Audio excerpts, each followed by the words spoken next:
Så er vi kommet godt afsted. Løb lige op ad en rimelig lang bakke til at starte på. Der er også der blevet spredning. Der er en del, der er et godt stykke foran. Jeg tager det bare stille og roligt. Der er ikke noget, jeg skal nå i dag. Nu ser jeg, jeg kan holde lidt til sidst også. Eller om det går lidt. Jeg vil løbe hurtigt. Indtil videre er det dejligt tempo. Lidt mudret. Så har også regnet hele dagen i år. Men lige nu regner det ikke. Nu vil vi se, om vi holder til at være.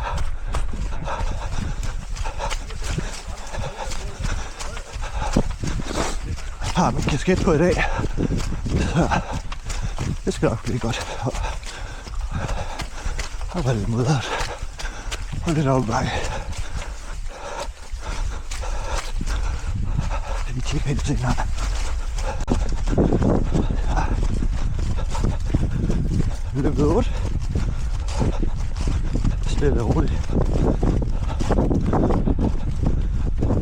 Ordentligt lyst. Stadig ikke noget regn.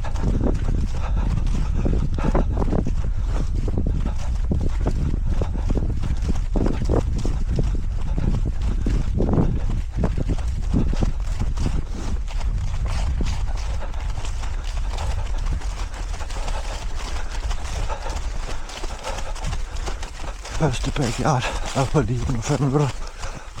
Og det er et fint tempo. Så jeg har fået min første gel. Og lige et lille pitstop. Det er et par stykker, der overhælder mig. Det er fint. Har jeg nogen at løbe efter. I stedet for, det er mig, der får os. Det er det meste af tiden. Og det er bare at følge med. Stadigvæk et fint tempo. Stille og roligt.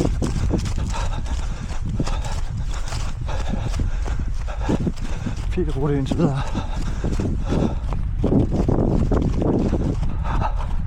Det er der 200 højdemeter. Så det tyder også på, at sådan nogenlunde er rigtig fordelt. Jeg er godt ned af.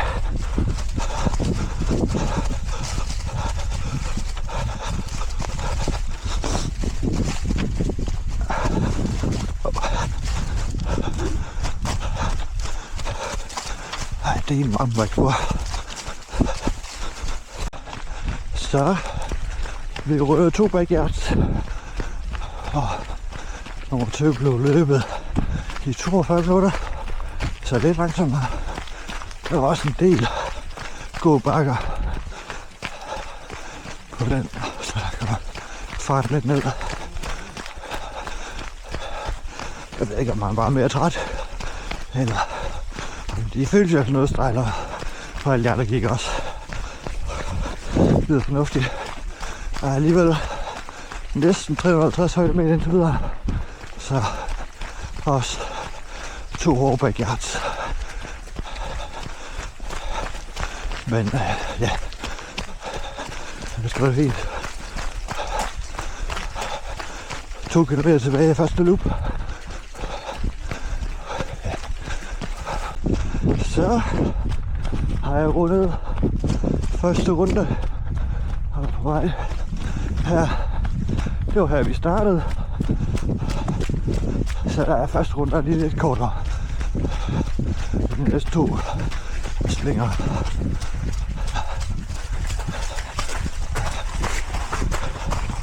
Så, og ja, som man kan se, det er så dem. Og vi er færdige med første runde.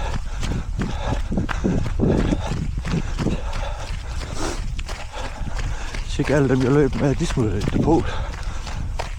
Så nu er jeg lidt alene. Jeg tror måske hende, der løb foran, det var hende.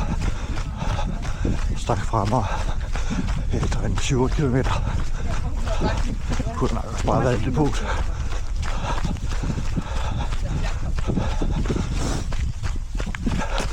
Jeg synes egentlig, det går fint. Altså, hvis I er lidt under, passer også med, at hvis jeg holder den her hastighed, så bliver det lige 5 timer. Det er fint. Hvis det er langsommere, så går det nok også.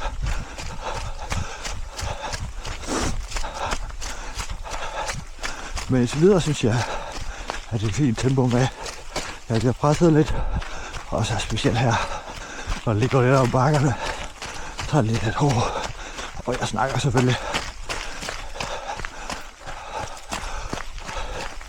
Så må vi se, om der er flere bakker, end der er gode bakker den her gang.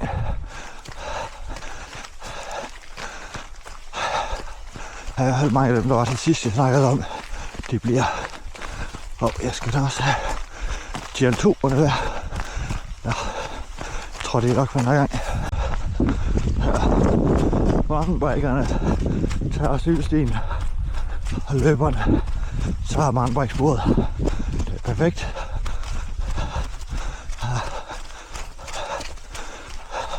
Jeg vil så sige, det var noget tid siden jeg har cyklet mountainbike sidst. Men noget med at trykke ved at løbe nedad end cykle nedad.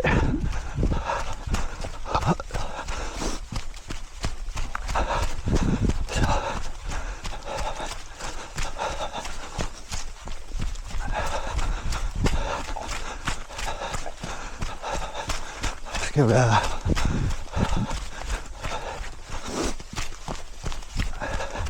en del transportstykker. For jeg tror, jeg kan cykle hurtigt på mountainbike. Eller tør. Det er nok mere det rigtige ord. Jeg plejer at sige, at jeg cykler mountainbike. For dårlig form til at følge med opad. For stor en tilstræng til at cykle hurtigt nedad. Men det kunne nu være meget sjovt at prøve lidt mountainbike igen. Se om mit løbeforbedringsting ikke også har gjort noget ved mountainbiken. Det er lidt nogle andre muskler. Så kan vi også se, hvor noget af det, vi løber i mørket. At der er rimelig mudret her. Så faktisk, så ved sidste halvdel løbet var ikke så slemt. Det var mere bladet. Men af det her stykke, tror jeg også, og det netop er mountainbike-spor, ja, så bliver det lidt mere pløret.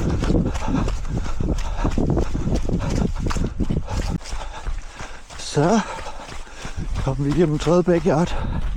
Det var lige under 40. Så en lille smule hurtigere end den sidste. Jeg tror ikke, der var så mange højdemeter. Og stadig lidt. Så det er jo fint nok. Ja, så hvor langt er vi? Ja, vi er under halvvejs.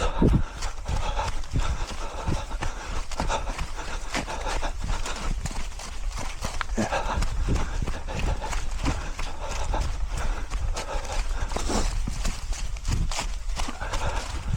Har løbet lidt over 20 kilometer. På lidt over 2 timer. Ja.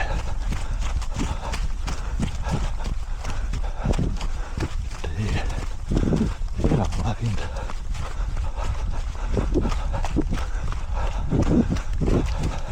Benene har det fint. Ja. Fint. Skovbund. Og så er der lidt flere blade. Så ikke så smattet. Et.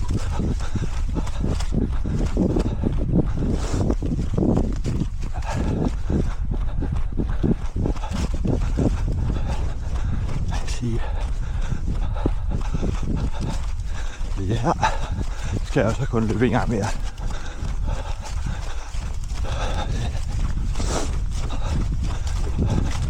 ham foran, det var en af dem, der tog i depotet. Så har jeg hælder mig igen. Det er fint.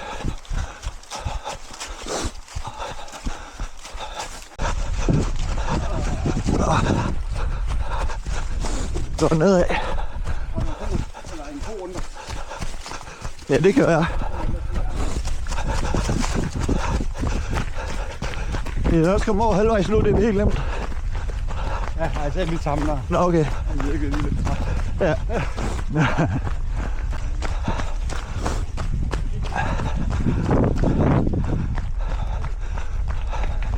Så vil jeg vende på runde 2. Det er faktisk meget tæt på de 34, 32.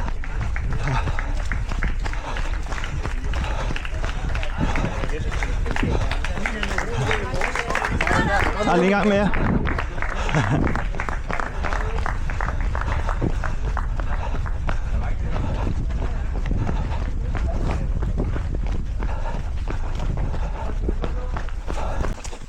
Så har lige rundet endnu en backyard i 41. Så lidt langsommere end før. Men der var så sådan lidt der gåbakker.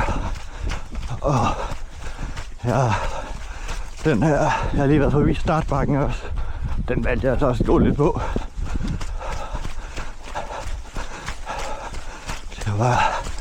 Det begynder da godt sådan at kunne mærkes lidt i benene, at man har løbet opad. Og se, min puls er også ved at være lidt højere, men har da inklusive slutningen af runde 2 løbet og snakket lidt med en, som var med i vandrefalken. Men han snakkede om, at han ikke havde haft tid til at løbe så meget. Så det er stadigvæk imponerende. Kan man sige. Jeg er stadigvæk masser for mig. Men jeg tror lige så stille, der vi hældet ind på folk, at der er nogen, der har lagt for hårdt ud. Umiddelbart tror jeg fint, jeg kan holde hastigheden, og hvis det lykkes, så bliver det lige omkring de 5 timer. Det er sådan set meget fint. Nej, det er jeg ned. Det vil være lidt mudder. Eller, hvad det hedder. Mere mudder.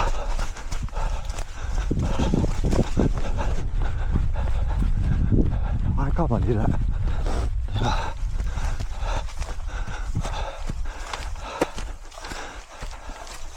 Og jeg ser, at han får hentet mig igen. Det kunne da være meget hyggeligt.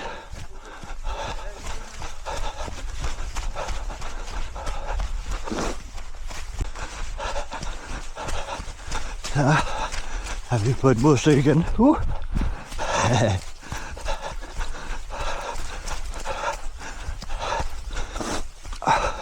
Så går den nedad.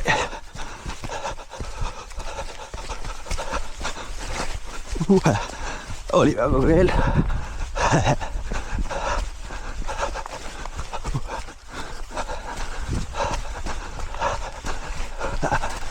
Hej, det var også. Ja, det er fint, jeg får optaget. Jeg husker, at jeg løber sidst, tænker jeg. Eller husker at få optaget her. Det er et spændende sted.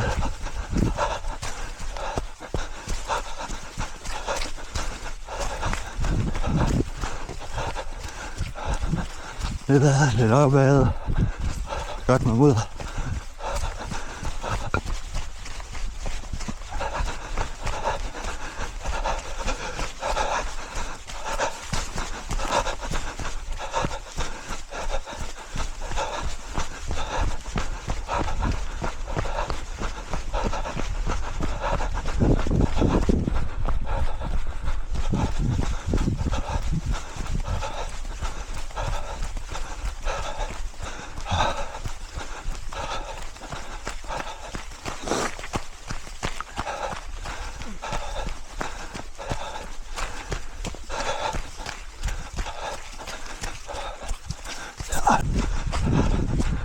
har lidt mod igen. Og jeg henter nogen. Det er sikkert om på 2 runder.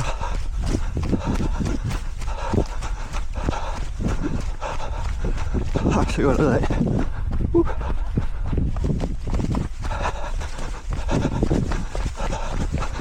Vi tager et hop, så vel.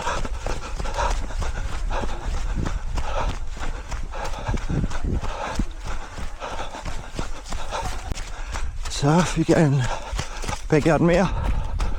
42. Nej, 40. Og 2. Lige under 41 minutter. Så nu er der alle efter på ruten af 7-8 km igen. Og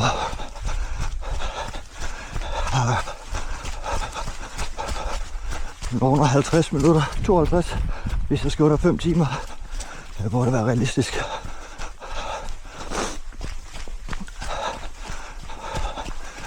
har taget min sidste gel. Drog det sidste på ryggen. Jeg har stadigvæk 1,5 plads tilbage foran. Så jeg nok ikke kommet igennem det hele.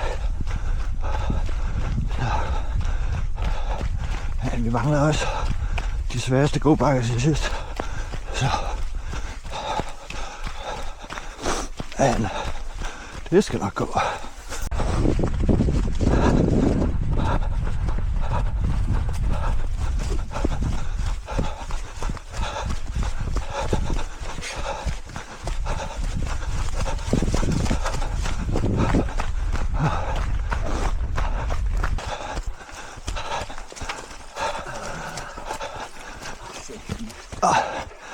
Det er ikke engang klog, og det er godt, det ikke er sådan hele vejen. Ja, det er noget det værre.